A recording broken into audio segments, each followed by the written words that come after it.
ఇంకోటి మాట్లాడుతున్నారు, అది కరెక్ట్ కాదు. ఆయన్ని నమ్మాం మేము చాలా. ఆయన చాలా మారాలి ఆయన. ఎందుకంటే ఆయన ఏదో ఎవరో పైనోళ్ళు చెప్పింది కాదు.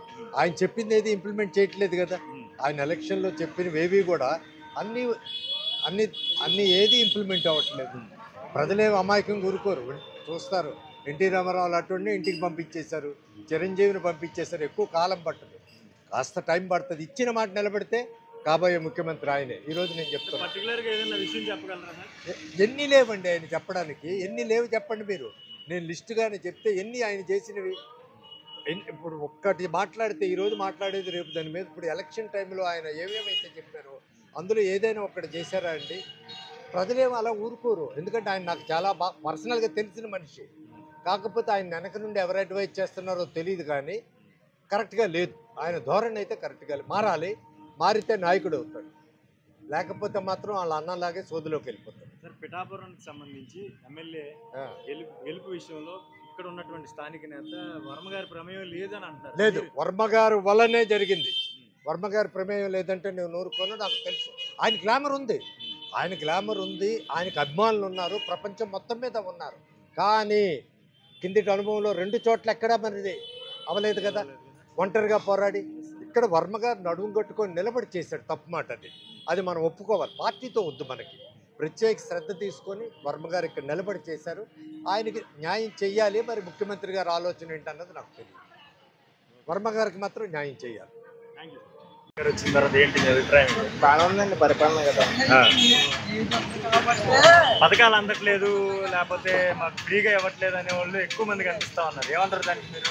పథకాలు అంటే కొన్ని పెట్టిన పథకాలు ఉన్నాయి కదండి.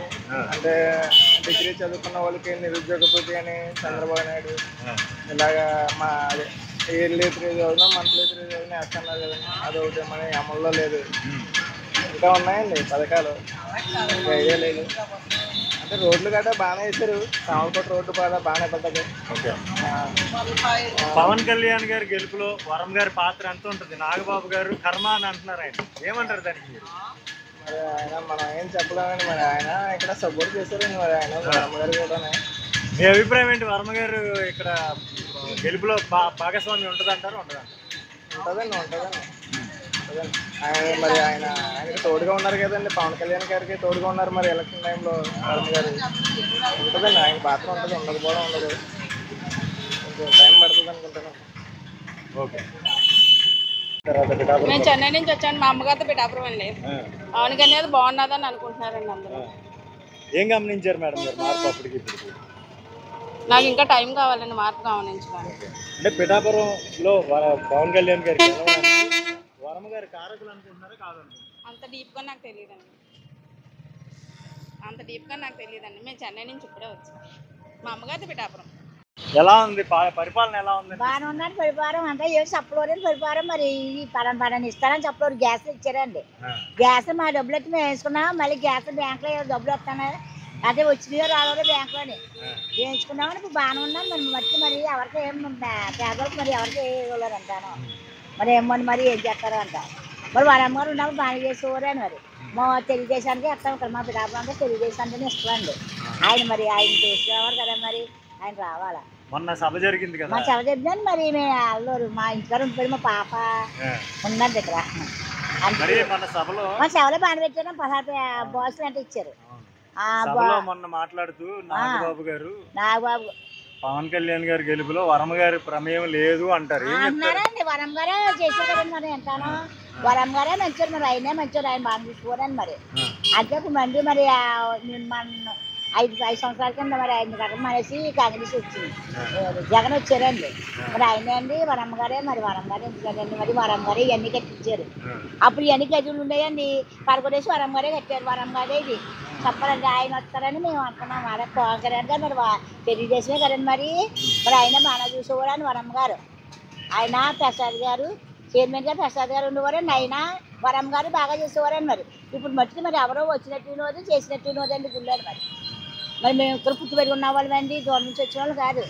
ఈ పవన్ కళ్యాణ్ గారు ఎలా వస్తారండి? అది పక్క బైపాస్ని పోతున్నారు. మాకేం తెచ్చారండి? ఎలా వస్తారు ఎత్తారు.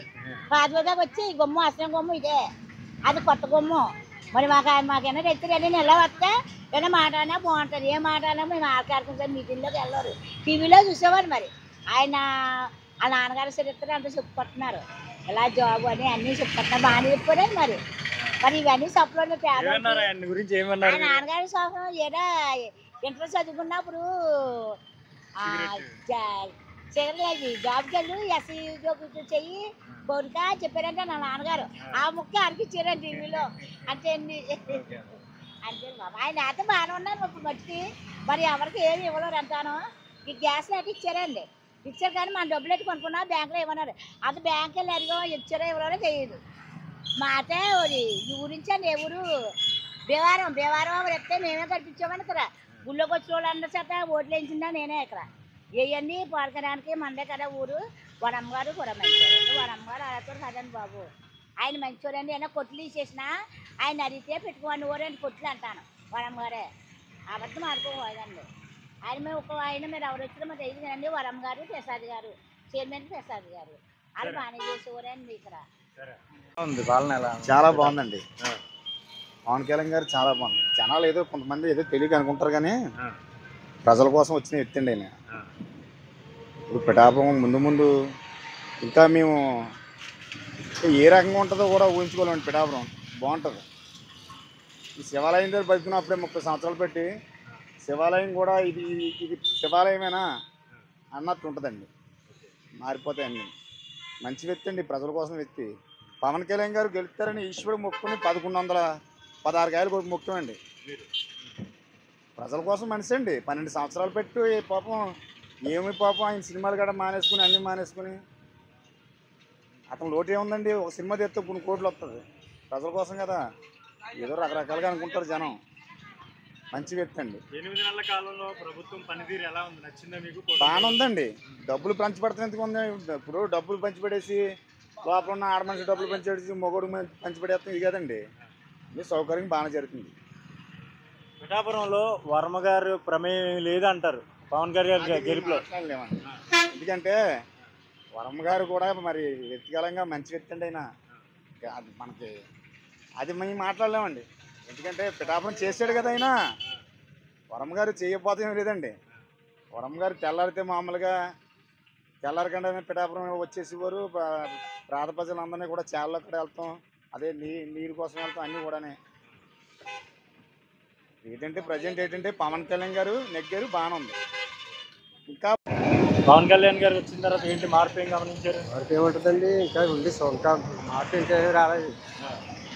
తర్వాత ఏ ఊరు మీది? ఊరండి పిఠాపురం. ఏమండి పిఠాపురంలో మొన్న సభ జరిగింది చిత్రాడ, ఎలా అనిపించింది సభ మీకు? వెళ్ళలేదండి. వెళ్ళలేదు. ఎందుకు వెళ్ళా? పక్కనే ఉండేది. నేను వెళ్ళలేదండి. నాకు కాల్ చేయడానికి ఆరోగ్యం బాగాలేదు మీకు. ఓకే. ఎండలో నిలబడి వ్యాపారం చేస్తారు, నీడపట్టుకుంటే వ్యాపారం చేయొచ్చు కదా. ఏం జరుగుతుంది రాష్ట్రంలో? ఏదైతే సత్తెనపల్లి పర్యటన అనంతరం ఒక వ్యక్తి చనిపోయాడు, అది జరిగింది ప్రమాదమే, అందరూ చూశారు.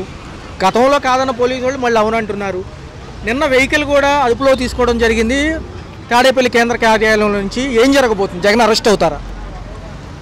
అరెస్ట్ అయినా కూడా జగన్ భయపడ్డు కదా. అరెస్ట్ అయితే చేసుకోమనండి. ఆయన ఏం భయపడే వ్యక్తి? లేకపోతే వీళ్ళు అరెస్ట్ చేస్తారని బెంగళూరు లేకపోతే ఇంకెక్కడికో వెళ్ళి జాయిన్ అయిపోడు కదా. ఈయన నన్ను కావాలంటే వచ్చి అరెస్ట్ చేసుకోండి, మీకు దమ్ములు ఉంటాయనేసి అని అంటాడు ఆయన. రెండో చూసుకుంటే సింగయ్య అనే వ్యక్తి, ఆయన పేరు ఏదైతే కారు కింద పడ్డారో అది అకస్మాత్తుగా జరిగింది, ఒక పొరపాటు జరిగింది. వాళ్ళ పార్టీ కార్యకర్తే నష్టపరిహారం 10 లక్షలు ఒకళ్ళు ఇచ్చారు, 5 లక్షలు మళ్ళీ ఇచ్చారు, 15 లక్షల దాకా నష్టపరిహారం చేశారు. ఇప్పుడు ఉన్నట్టుగా 2 రోజుల నుంచి కూడా హడావుడి చేసిన కూటమి ప్రభుత్వం డ్రైవర్నేమో A1గా చేర్చింది, జగన్మోహన్ రెడ్డి గారిని A2గా చేర్చింది. ఎలా చూడాలి? ఈ పర్మిషన్స్ ఇచ్చినప్పుడు అడుగుంటే ఎంత దాకా వచ్చేది కాదు కదా. మరి వీళ్ళు ఎందుకు ఇవ్వలేదు పర్మిషన్ ఇస్తే వీళ్ళు మళ్ళీ నెక్స్ట్ టైం రారు కదా. ఇవ్వకుండా కూడా జగన్ దెబ్బతీద్దామని చెప్పేసి వాళ్ళు ఇది. మొదట్లో చూసుకుంటే పోలీసు వాళ్ళు ఆ వెహికల్ కొద్దిలేదని వాళ్ళే కన్ఫర్మేషన్ ఇచ్చారు, అందరూ మీడియా ముఖంగా చూశారు. అంబులెన్స్ వచ్చింది, తీసుకెళ్ళడం విజువల్స్ చూశారు. ఇప్పుడు చూస్తేనేమో ఆ కారు కింద టైర్ కింద పడిన విజువల్స్ బయటకు వచ్చాయి. మళ్ళీ ఏమంటున్నారంటే ఇప్పుడు అరెస్టుల పర్వం అంటున్నారు. ఈ యొక్క నల్లపాడు పోలీస్ స్టేషన్లో ఆ వెహికల్ తీసుకెళ్లి పెట్టారు. ఏదైతే ఆ రోజు ర్యాలీలో పాల్గొన్న వెహికల్, డ్రైవర్ గారు కూడా అరెస్ట్ చేశారు. ఎంతవరకు వెళ్తుంది? నిజంగా అరెస్ట్ చేస్తారా? జగన్ గారి వరకు వస్తుందా? అది జగన్ గారి దగ్గరకు వచ్చినా కూడా జగన్ భయపడే వ్యక్తి కాదు కదండి. జగన్ భయపడ్డా. ఇప్పుడు అప్పుడొక మాట ఇప్పుడు ఒక మాట ఎవరిది ఉంది? అదే ఈ కూటమి ప్రభుత్వం ఉందే, అప్పుడొక మాట ఇప్పుడొక మాట. జగన్ అయితే అప్పుడొక మాట అండు, ఇప్పుడొక మాట అండు. సైలెంట్గా ఏమైనా అరెస్ట్ చేయాలంటే అరెస్ట్ చేసి పట్టుకొని వెళ్ళిపోతున్నా అంటారు అంతే. ఆయన ఒక కార్యకర్త ఏదో బ్యానర్ పైన ఒక పుష్ప డైలాగ్ రాసుకుని పైకెక్కి హడావుడి చేస్తే దాన్ని రాద్ధాంతం చేశారు. అది ఏంటో కూడా పాపం జగన్ గారికి తెలియక పక్కన మీడియా ముఖంగా వేరే వాళ్ళని అడిగి తెలుసుకుని మాట్లాడారు. దాంట్లో ఏముంటుంది, ఉద్దేశపూర్వకంగా ఏముండదు కదా, ఏదో క్రౌడ్లో ఉన్నప్పుడు ఉత్తేజం కోసం మాట్లాడతారు అంతే తప్ప ఏముంటుంది. ఈ కూటమి ప్రభుత్వంలోన జరిగిన సిచ్యువేషన్ ఏంటంటే ఆ డైలాగ్ రాసిన వ్యక్తి తెలుగుదేశం కార్యకర్త. ఆ తెలుగుదేశం ఆ ఫోటోలు కూడా చూశాను నేను. ఆయన పర్రా పర్రా పర్రా బర్రా బర్రా నరుకుతామని పుష్ప డైలాగ్ వేసాడు. అది జగన్తో సంబంధం లేదు. జగన్ ఏంటంటున్నాడంటే కూటమి ప్రభుత్వం మీద ఆవిడకి మండి ఇలాంటి డైలాగులు వేసాడని. అది 20 ఏళ్ళు పొత్తులో మేమే ఉంటామని పవన్ కళ్యాణ్ గారు 15 ఏళ్ళ పాటు మేము ఎవరిని రానివ్వము, ఇదంతా అసలు జగన్ వచ్చే పరిస్థితి లేదంటున్నారు, మక్కిలీర కొట్టి లోపల కూర్చోబెడతారంట, సినిమా డైలాగులు సినిమా వరకే బయట పనిచేయమన్నారు. మరి ఎందుకు మళ్ళీ దీన్ని రిపీట్ చేయడం ఎందుకు? ఆయన వర్షనే తీసుకుంటే సరిపోద్ది కదా. పవన్ కళ్యాణ్ ఉన్నాడంటే ఆ వ్యక్తి రాజకీయం కానీ ఎవరి దగ్గర ఏం మాట్లాడాలో తెలియట్లేదు. ఈరోజు ఒక మాట అంటాడు, ఏంటంటాడు తెలుసా? నిన్న మొన్న చూసాను ఒక వీడియో. తమిళనాడు వెళ్ళి తమిళనాడు స్టేజ్ ఎక్కి ఇది నా తమిళనాడు ప్రజలందరికీ నేను పుట్టి పెరిగిన తమిళనాడు. ఇంతకీ అతనిది ఏ దేశం, ఏ రాష్ట్రం, ఏ జిల్లా తెలుసుకోవాలి కదా పవన్ కళ్యాణ్ది. పవన్ కళ్యాణ్ కాసేపు తెలంగాణ వెళ్తే నేనే తెలంగాణ ముద్దు పెట్టిని, ఒరే ఎదవల్లారా, ఒరే ఆంధ్ర ఎదవల్లారా అని అంటాడు. ఆంధ్రప్రదేశ్ వచ్చి తెలంగాణ మమ్మల్ని ఇచ్చేసింది వచ్చేసింది అని అంటాడు. ఇంతకీ ఇతను ఎవరు బిడ్డ? తెలంగాణ బిడ్డ, లేకపోతే తమిళనాడు బిడ్డ, లేకపోతే ఆంధ్ర బిడ్డ? ఎవరు బిడ్డ తెలుసుకోమనండి, ముందా తెలుసుకొని చెప్పమనండి. కూటమి ప్రభుత్వం 300 కోట్ల యోగాంధ్ర ఖర్చు పెట్టింది. చూస్తే వాటర్ బాటిల్ కోసం, బస్సుల కోసం అన్ను మ్యాట్ల కోసం కొట్టుకోవడం జరిగింది. చూస్తే దేనికి 300 కోట్లు ఎవరి జేబులోకి వెళ్ళి? మరి గతంలో అక్కడ ప్యాలెస్లు ఇలాంటి ఏదైనా అతిథి గృహాలు కడితే ఋషికొండ పైన దాన్ని అనవసరంగా కట్టారన్నారు. ఈరోజు మోడీ గారు వచ్చినా ఎక్కడ వచ్చినా అక్కడే కదా ఉండేది. జగన్ చేసింది న్యాయంగా ఖర్చు పెట్టాడు. ఈయన కూటమి ప్రభుత్వం చేసింది ఎప్పుడు కూడా మరి అది ఎవరికి ఎలాగే ఏ రకంగా వెళ్తుందో వాళ్ళకే తెలియాలి. వాళ్ళు ఒక లెక్క చెప్పరు, ఏది చెప్పరు. ఆ లెక్క ఏదైనా ఉన్నదని అంటే చెప్పమనండి. ఏ లెక్క? నీ 300 కోట్లు ఏమయ్యా, నీకు ఈరోజు టిఫిన్ పెట్టాం, నీకు ఈరోజు బస్సు వేసాం, ఒక బస్సుకి ఒక 100 రూపాయలు టికెట్, లేదా మనిషికి ఒక టిఫిన్కి ఒక 50 రూపాయలు ఇది, అలా లెక్క చెప్పమనండి. ఆ లెక్కలో చెప్పలేరు, ఏది చెప్పలేరు, ఇంకా వాళ్ళు ఏదో మాట్లాడుతుంటారు. 21 జూన్ 21 ఇవ్వాల్సిన రైతులకు పెట్టుబడి సాయం అన్నదాత సుఖీభావ టైటిల్ ఏదైతే పెట్టారో అది 30వ తారీఖు అంటున్నారు, మళ్ళీ కొత్త లిస్ట్ అంటున్నారు. మరి ఇవ్వచ్చా, లేకపోతే ఇది కూడా అరకొరగానే ఏదైతే తల్లికి వందనంలా కటింగ్లు పోయి వస్తాయి అంటారా? ఎందుకంటే ఇచ్చేది 3 దఫాలు 20,000, మళ్ళీ 20,000 రూపాయలు ఇస్తారో లేదో ముందు ఫిక్స్ అవ్వండి. ఇచ్చిన తర్వాత మాట్లాడుకోవచ్చు. అది ముందు ఇవ్వాలి కదా. ఇచ్చే రీతిలో ఉంటే ఆయన ఎప్పుడో ఇచ్చిన బాబు మీరు ఇక్కడ ఏదది రైతులు ఉన్నారా, మీరు రైతులారా, మీరు ఆత్మహత్యలు చేసుకోకండి. అసలు ఈ పథకాలన్నీ ప్రవేశపెట్టిందే జగను. ఈ పథకాలేమో జనాలకి మేము ఇస్తున్నాం కదా, మీకెందుకు ఇవ్వాలి? ఇందాక వీడియో చూసాను, రాయపాటి అరుణ అంటది, ఏమమ్మా ఫ్రీ బస్ ఇస్తానన్నారు కదా, ఎప్పుడు ఫ్రీ బస్ ఇస్తారని అంటే రాయపాటి అరుణ అంటది, మీకెందుకు ఫ్రీ బస్ అట. మరి ఈవిడ ఏ సబ్జెక్ట్ మీద జనసేనలో ఉంది ఈవిడ? ఫ్రీ బస్సు జనాలకి. మరి అలాంటప్పుడు ఇవ్వలేనప్పుడు మీరెందుకు ఈ ప్రభుత్వంలో ఉండడం? అలాంటప్పుడు మాటలెందుకు చెప్పడం? నేను ఇవ్వలేనయ్యా, నేను ఇవ్వాల్సిన పని లేదయ్యా, నాకెందుకయ్యా, నేను ఇవ్వక్కర్లేదు, మీరు అలాంటి మాటలన్నీ ఎందుకు చెప్పి రావడం? మరి బాబు మేము వస్తే మేము ఏంటి చెయ్యం, మీ ఆరోగ్యం, మీ చదువు, మీ యొక్క తిండి గురించి మేము చూసుకుంటాం అని అనమనండి. ఏ నాయకుడు అనలేడు. ఈ నాయకుడు ఫైనల్గా సింగయ్య కేసుకు సంబంధించి జగన్మోహన్ రెడ్డి అరెస్ట్ చేసే దమ్ముందా? కూటమికి ప్రభుత్వానికి అరెస్ట్ పర్వం ఉంటుందా? ఏ ప్రభుత్వానికైనా జగన్ అరెస్ట్ చేసే దమ్ముంటే అరెస్ట్ చేసుకోమనండి. ఆయన అయితే భయపడే వ్యక్తి కాదు. భయపడే వ్యక్తి ఎప్పుడు కూడాను వాళ్ళు అక్కడ ఎక్కడ వెళ్ళి దాక్కుంటాడు. చంద్రబాబు నాయుడుకి లాస్ట్ టైము కుంభకోణం చేశాడు, ఏది స్కిల్ డెవలప్మెంట్, అది 300 కోట్లు. ఆ 300 కోట్లు ఇప్పుడు ఇది ఇలాగొచ్చింది. మళ్ళీ జగన్ వస్తే మళ్ళీ ఆ 300 కోట్లకి మళ్ళీ వెళ్తాడు రాజమండ్రి. ఏం పర్లేదు, ఆయన కట్టిన చేయలే. ఈసారి నాకు కంటి నొప్పి, నాకు పళ్ళు నొప్పి, నాకు కన్ను నొప్పి అన్నా కూడాను బయటకు వదలరు. ఎందుకనంటే అది నిజం. హలో, తెలుగు రాజ్యం ఛానల్ చూస్తున్నారా? సామాజిక రాజకీయ జీవన చిత్రణే తెలుగు రాజ్యం. అతిశయోక్తులు అసత్యాలు ఉండవు. రాజకీయ కోణం కాదు, ప్రజా కోణమే కొలబద్ద. తెలుగు రాజ్యం వీక్షణ మీ ఉత్తమ అభిరుచికి నిదర్శనం.